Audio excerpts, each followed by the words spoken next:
it's been interesting to see it. I never went back in. I never went back in. Just probably just stubborn. You hear Gary Vee talk about his initial investment opportunity in Uber and how he didn't take that. That's how I feel with Bitcoin and where it could have gone if I would have stayed in it. But I guess it's never too late, right? We're still early on in the infancy of what it is to come. And I think one of the interesting new developments, and for the life of me, I still don't fully grasp it, right? Like, my understanding of Bitcoin was initially an exchange, right? So I can take $1, invest it in Bitcoin, and I can cash it out as yen or pesos in an instant transaction. And so I never understood why it just jumped up in so much value when there is no real underlying value to it, right? You can tie the dollar when it first started to the gold standard, right? And so where is that value for Bitcoin other than pent up demand, right, by the consumer? Well, it's a supply and demand. People more and more trust the Bitcoin because it's decentralized and because it's limited. They are going to be only certain amount of Bitcoin. How many? How many Bitcoins are there? I believe it's I forgot the number. I need to go back to a long time ago. It's around. If I Google tells us there's 18.74 million Bitcoins in circulation right now, but they set a cap. See, I thought when they said they were mining Bitcoins, they were like hacking people's like wallets, and they were mining the Bitcoins out of somebody's account. When they say they're mining Bitcoin, what does that mean?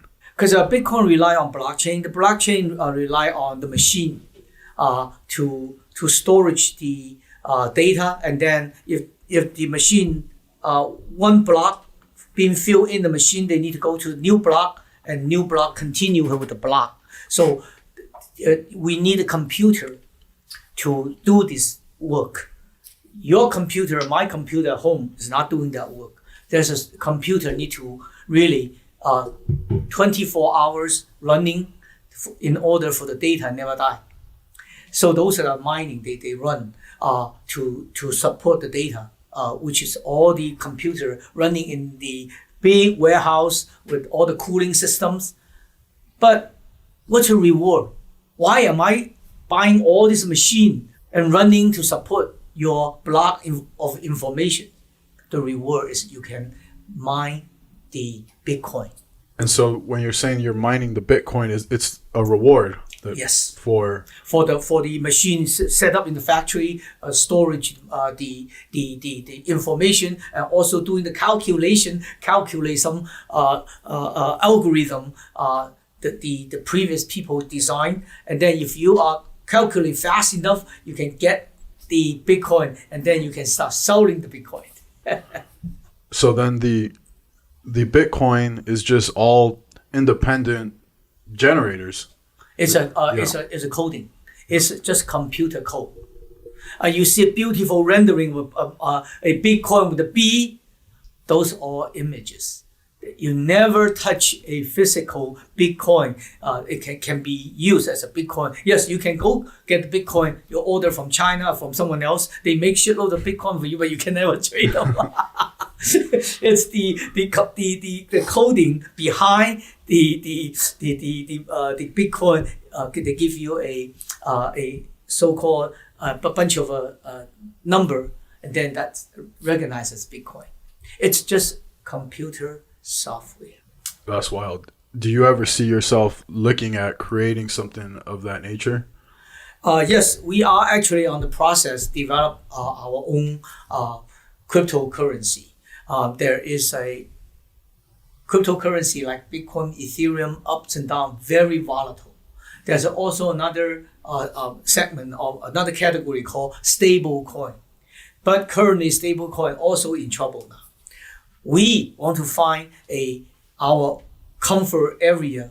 They are not as crazy and also not as hidden, not too much transparent. And we won't be transparent, 100% transparency, but not as volatile. So we developed the system related with the U.S. stock market, and also related to our value, and also by selling the coins, the money will not just only storage in our wallet. We also put into the stock market to invest. So there is a double dip, the channel. Anybody bought our coins, they can make huge investment as well. So that's what we're working on.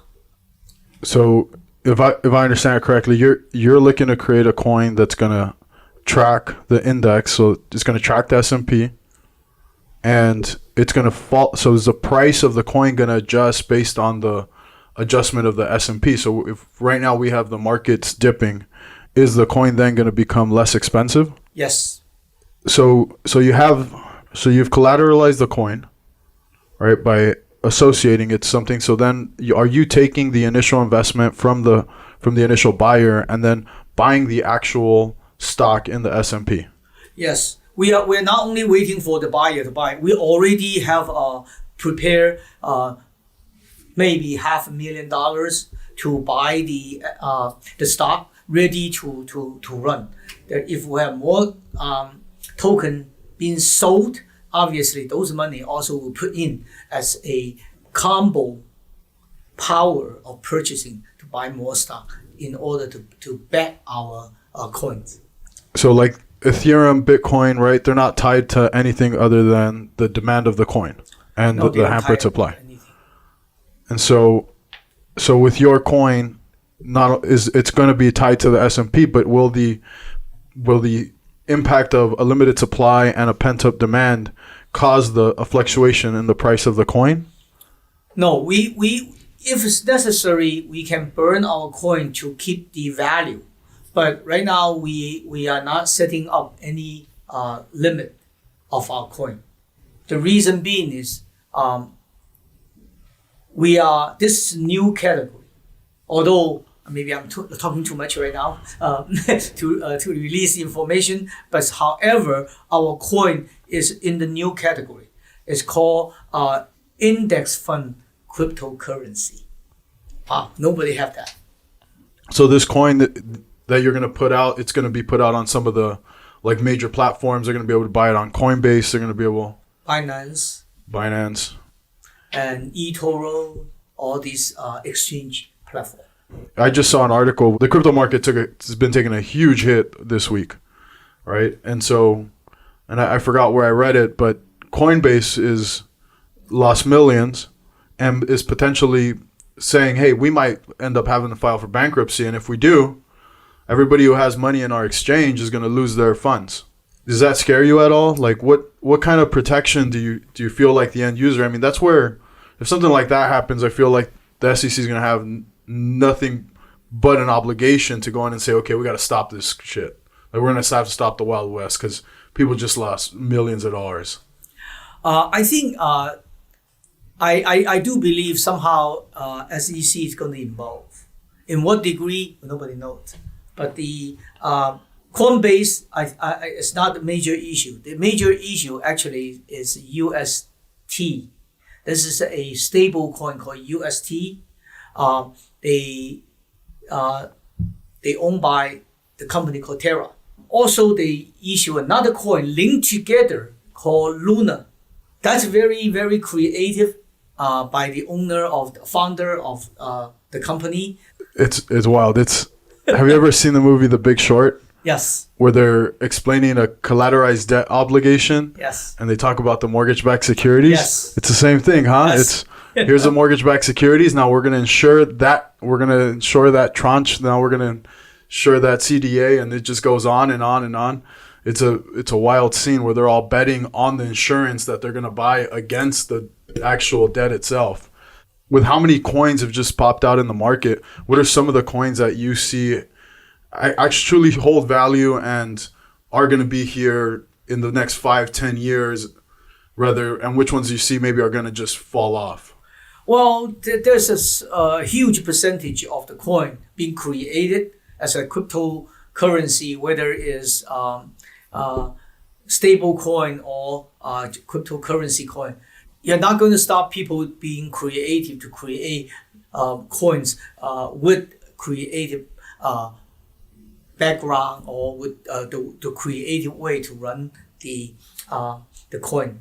But I think 80% will be eventually fade out, and then maybe 20% survive. Are you gonna be the one that survives? I have to survive. I love it. Oh, that's real good.